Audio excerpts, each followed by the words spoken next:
A special thank you to each of our subscribers who make this channel possible. Here's today's story. In a significant escalation of military operations, Israeli warplanes have launched multiple airstrikes targeting military sites in southern Syria, particularly around the capital city of Damascus. The strikes, which occurred late on Tuesday, were confirmed by Israeli Defense Minister Israel Katz, who emphasized that Israel will not allow southern Syria to become southern Lebanon. The military actions were reportedly aimed at preventing the Syrian regime and various terrorist organizations from establishing a foothold in the region, which Israel considers a security zone. Katz warned that any attempts to do so would be met with fire. This military strategy follows a recent demand from Israeli Prime Minister Benjamin Netanyahu for the complete demilitarization of southern Syria. The backdrop to these strikes is the ongoing instability in Syria following the fall of President Bashar al-Assad's regime in December. In the aftermath, Israeli forces had entered the UN buffer zone between Israel and Syria, a move that has drawn protests from the new Syrian government and the United Nations. Despite these protests, Israeli forces have maintained their presence in the area, carrying out numerous airstrikes against military infrastructure, weapons depots, and naval bases in Syria. The Israeli Air Force had largely halted its operations since the start of the new year, but the recent bombings signal a renewed commitment to military engagement in the region. The Syrian government condemned Israel's actions, calling for an immediate withdrawal of Israeli forces from Syrian territory.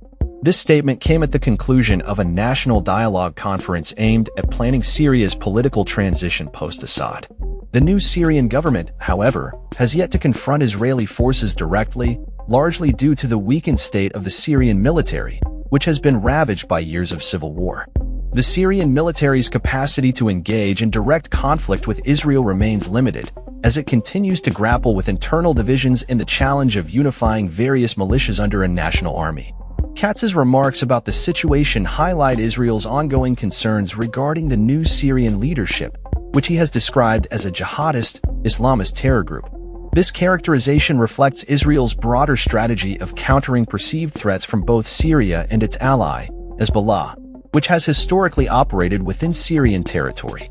As tensions continue to rise, the situation remains fluid, with both Israeli and Syrian officials exchanging sharp rhetoric while the reality on the ground remains precarious. With the Israeli military asserting its dominance in the region, the implications for regional security and stability are profound, as various factions continue to vie for power in the aftermath of a devastating civil war.